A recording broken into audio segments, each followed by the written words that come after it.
बिस्मिल्लाहिर्रहमानिर्रहीम। अस्सलाम वालेकुम टेंथ क्लास। आज आपके लिए उर्दू का जो 6वां सबक है वो पढ़ेंगे इंशाल्लाह हम। गुज़िश्ता सबक में हमने सबक मुझे मेरे दोस्तों से बचाव का एक हिस्सा पढ़ा था। आज हम जो बाकी हिस्सा है वो उसको मुकम्मल करेंगे और इंशाल्लाह फिर उससे अगला सबक जो होगा उसमें मश्क भी करेंगे। तो चलिए शुरू करते हैं। चलिए गाड़ी तैयार कराते हैं, दरिया पर मछली का शिकार खेलेंगे। फिर वहाँ से 2 मील पर अहमदनगर है, आपको वहाँ के रईस राजा तालिब अली साहब से मिलाएंगे। तो मेरे दोस्त शाकिर खान साहब जो उनका ख्याल ये था कि आज जो है वो मछली का शिकार करते हैं और वहाँ जाकर उनके एक रईस दोस्त है उनसे भी उनकी मुलाकात कराई जाएगी। मेरा माथा वहीं ठनका कि अगर यही हाल रहा तो यहाँ भी फुर्सत मालूम। माथा ठनका यानी कि फ़ौरन जो है वो ख़तरा महसूस हुआ कि अगर यही हाल रहा तो यहाँ भी फुर्सत नहीं मिलेगी। खैर सैकड़ों हिलों वालों से उस वक्त तो मैं बच गया और मेरे मेज़बान भी मेरी वजह से ना गए। मगर मुझे बहुत जल्द मालूम हो गया कि जिस अनका यानी यकसुई की तलाश में मैं सरगर्दा था वो मुझे यहाँ भी ना मिलेगी। यानी उस वक्त उन्होंने बहुत सारे हीले बहाने किए और कोई कष्ट के हीला बहाना उनसे अपनी जान बख्शी करा ली और उसी वजह से उनके मेज़बान जो थे वो भी वहाँ पर ना गए। मगर इन्हें ये अंदाज़ा हो गया, मुसन्नफ़ को अंदाज़ा हो गया कि यानी वो जिस चीज़ की तलाश में थे कि यहाँ पर तन्हाई होगी, यकसुई होगी और वो अपने ख़यालात को इकट्ठा करके यहाँ पर लिखने पढ़ने का काम करेंगे, वो यहाँ भी मुमकिन नहीं थी। अनका कहते हैं जिस चीज़ का वजूद ही ना हो, जो मुमकिन ही ना हो, जो कहीं पाई ना जाती। नहीं, मैं जल्दी से उठकर अपने कमरे में आया और ज़रा गौर से इस मेज़ के सामान को देखा जो मेरे लिखने पढ़ने के लिए तैयार की गई थी। मेज़ पर नहायत कीमती कामदार कपड़ा पड़ा हुआ था। कामदार जिसके ऊपर कढ़ाई की गई थी और उसके ऊपर फेल बूटे बनाए गए थे, जिस पर एक कतरा गिराना गुनाह कबीरा से कम ना होगा। चांदी की दीवार मगर स्याही देखता हूँ तो सूखी हुई। अंग्रेज़ी कलम नहायत कीमती और नायाब मगर अक्सर में निब नदारत। जाज़ब कागज़ एक मखबी जिल्द की किताब में मगर लिखने के कागज़ का पता नहीं। तो जो चीज़ें वहाँ पर उनके लिखने पढ़ने के लिए सामान जो तैयार किया गया था उसमें वो कहते हैं इस पर एक कतरा गिराना गुनाह कबीरा से काम ना होगा। तो स्टूडेंट उस वक्त ये जिस आज आप बॉल पॉइंट से लिखते हैं उस तरह, लेकिन उस तरह की चीज़ नहीं थी, बल्कि स्याही के साथ कलम डुबो कर उसमें लिखना पड़ता था। और ये सही फाउंटेन पेन जो आप इस्तेमाल करते हैं जिनमें सही भर के हम उनको इस्तेमाल करते हैं वो भी दस्तियाब नहीं थे। चांदी की दीवार मगर स्याही देखता हूँ सूखी हुई, यानी दीवार तो मौजूद थी, इंक पॉट जिसे आप कहते हैं, लेकिन उसमें स्याही या इंक नहीं थी। अंग्रेज़ी कलम नहायत कीमती और नायाब मगर अक्सर में निब नदारत, यानी पेन तो वहाँ पर लिखने के लिए रखे हुए थे, कलम रखे थे, मगर उनमें निब जो होती है आगे लिखने के लिए वो उसमें नहीं थी। जाज़ब कागज़ एक मखबली जिल्द की किताब में उस वक्त जब स्याही से लिखा जाता था तो बाद का स्याही फैल जाती थी और उस पर एक कागज़ जिस तरह कि आज आप टिशू पेपर देखते हैं इस तरह एक कागज़ था, वो उसके ऊपर रख के रखा जाता जिससे स्याही को वो चूस लेता था और फालतू स्याही जो होती थी उसमें जज़ब हो जाती, उसको जाज़ब कागज़ कहते हैं। वो भी था लेकिन लिखने के कागज़ का पता नहीं। इस तरह बहुत सारा दर्जे का बेशकीमत सामान मेज़ पर था, बेशकीमत कीमती। अक्सर इसमें से मेरे काम का नहीं और जिसने ज़रूरत की थी वो मौजूद नहीं।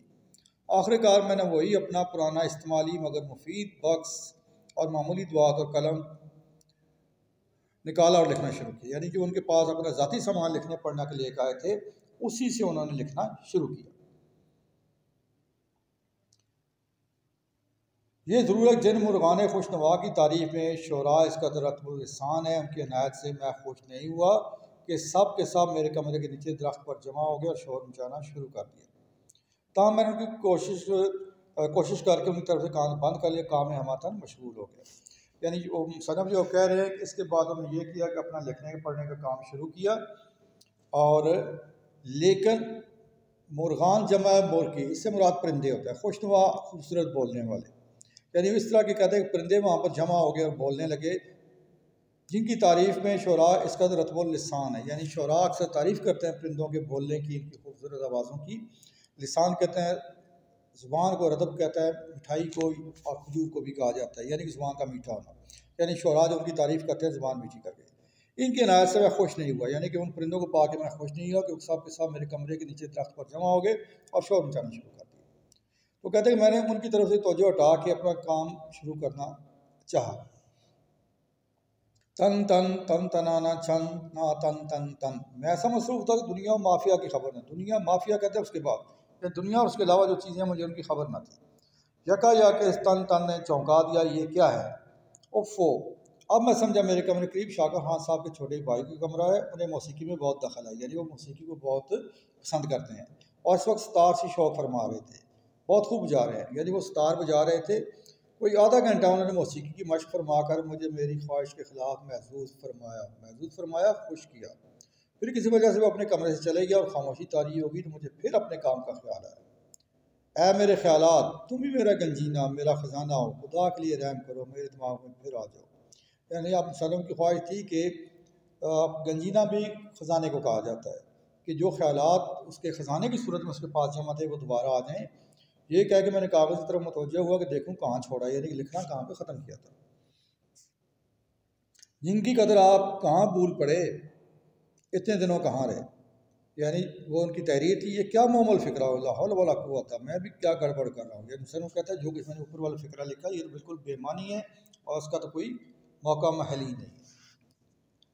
आप कहाँ भूल पड़े, इतने दिनों कहाँ रहे। ये फ़िक्र शाकर खान साहब ने किसी दोस्त से कह जो मैं अभी उनसे मिलने आया, बस वह मसरूफियत में उन्हें ही लिख दिया। यानी मुसन्निफ़ के ख़्याल में कि नीचे जो शाकर खान साहब अपने दोस्तों से गुफ्तगू कर रहे थे और जो जुमला उन्होंने बोला था वही मुसन्निफ़ ने यहाँ पर लिख दिया। हाँ, तो काट के फ़िक्रा दुरुस्त करना चाहिए। और जिनकी कदर अभी तक मुल्क को कौम को मालूम नहीं हुई है, अभी उन्होंने यही फ़िक्रा लिखा था कि बाहर कोई दरवाज़ा खटखटाने लगा। कौन है? मैं हूँ शबन। सरकार ने कहा अगर आपको तकलीफ़ ना हो नीचे ज़रा सी देर के लिए तशरीफ़ लाइए, कोई साहब आए हुए हैं और सरकार उन्हें आपसे मिलाना चाहते हैं। शबन जो है उस घर के मुलाजम का नाम है। शाकिर खान साहब को उसने कहा जी आप तकलीफ़ माफ़ करें और नीचे आ जाएँ, और शाकिर खान साहब के कोई दोस्त आए हैं, आप उनसे मिल लें। बालरे न खाता मैं उठा नीचे गया। शाकिर खान साहब के दोस्त राजा तालब अली साहब तशरीफ़ फरमा थे, इनसे मेरा तारफ़ कराया गया। थोड़ी देर के बाद तशरीफ़ ले गए, मुझे भी फुर्सत मिली, मैंने एक यकसू होकर लिखना शुरू किया। थोड़ी देर हुई थी, शब्बा ने फिर दरवाज़ा खटखटाया। मालूम हुआ कि मेरी फिर याद हुई, मेरे बाद मेज़बान कोई और दोस्त आए हुए हैं और मैंने दिखाया जाऊँगा। यानी अब ये कैफियत थी कि उनको बार बार दोस्तों से मिलाया जा रहा था। गोया मैं भी मिसल इस अरबी घोड़े के था जिसे मेज़बान ने हाल ही में ख़रीदा था, जो हर दोस्त को अस्तबल से मंगा के दिखाया जाता था। तो वो कहते हैं कि मैं यूँ समझ रहा था कि जैसे मेरी हैसियत भी उस नए घोड़े की तरह की होगी जो खान साहब ने ख़रीदा हुआ है और बार बार वो अपने आने जाने वालों को दिखाते हैं। इस तरह मेरी भी दोस्तों के सामने जो है वो नुमाइश की जाती है। इन दोस्त से निजात पाकर और भाग कर मैं फिर अपने कमरे में आया। ख्यालात गायब हो गए थे, फ़िक्रा सर नो फिर बनाना पड़ा। तबीयत चाट होगी, यानी तबीयत बेजार होगी। बाज़ार दिक्कत फिर बैठा और लिखना शुरू। बाज़ार दिक्कत यानी ना चाहते हुए मुश्किल से। अब की मरतबा खुशकिस्मती से कोई आधा घंटा ऐसा मिला जिसमें कोई आया गया नहीं। अब मेरा कलम तेज़ी से चल रहा था और मैं लिख रहा था। क्या लिख रही थी आगे देखें आप। हमको कामल यकीन है कि हमारे मुल्क के काबिल नौजवान जिन्हें तहकीक यानी तफ्तीश और तहकीकात का शौक़ है, जो कोलंबस की तरह नई मालूमात और नई दुनिया की दरियाफ्त करने के लिए अपने तई, यानी वे फ़िक्रा भी उन्होंने लिखा जिसमें कोलंबस का जिक्र किया गया है। कोलंबस दुनिया का एक बहुत बड़ा जहाज़रान था जिसने एक नई दुनिया यानी अमेरिका को दरियाफ्त किया था। दरवाज़ा फिर खटखटाया। हाँ, मैंने कहा हुजूर सरकार आपका इंतज़ार कर रहे हैं, खाना ठंडा हुआ जाता है। सरकार से मुराद क्या है कि शाकिर अली खान साहब जो है वो अब बैठे आपके खाने पर इंतज़ार कर रहे हैं। और वो मुझे ख्याल नहीं रहा, सरकार से अर्ज़ करना मेरा इंतज़ार ना करें, मैं फिर खा लूँगा, इस वक्त मुझे कुछ ऐसी भूख नहीं।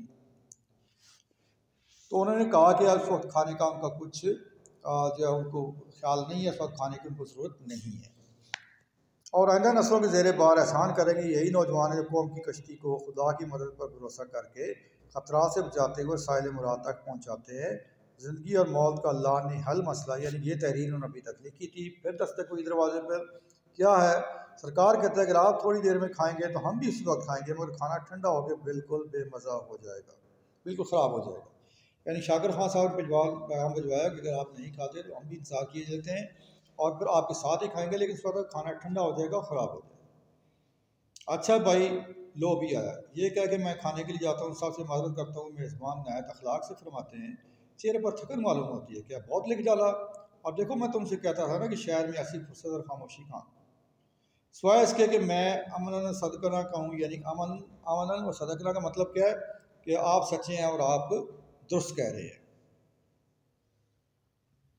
ये कह के सिवाय इसके कि मैं अमन सदकना कहूँ, क्या कह सकता था, आप खाने पर इसरार होता है, जिस चीज़ से मुझे रग़बत नहीं वही खिलाई जाती है।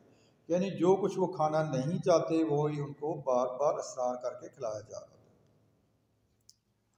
बात खाने के मेज़बान साहब फरमाते हैं, दोपहर को तुम्हें गाड़ी में चलना होगा, मैं तुम्हें इस वास्ते यहाँ नहीं लाया सख्त दिमागी काम करके अपनी सेहत खराब कर। वापस कमरे में आकर मैं थोड़ी देर इस से लेटता हूँ, ख्यालात जमा कर दूँ, फिर लिखना शुरू कर दूँ, मगर आप ख्यालात कहाँ।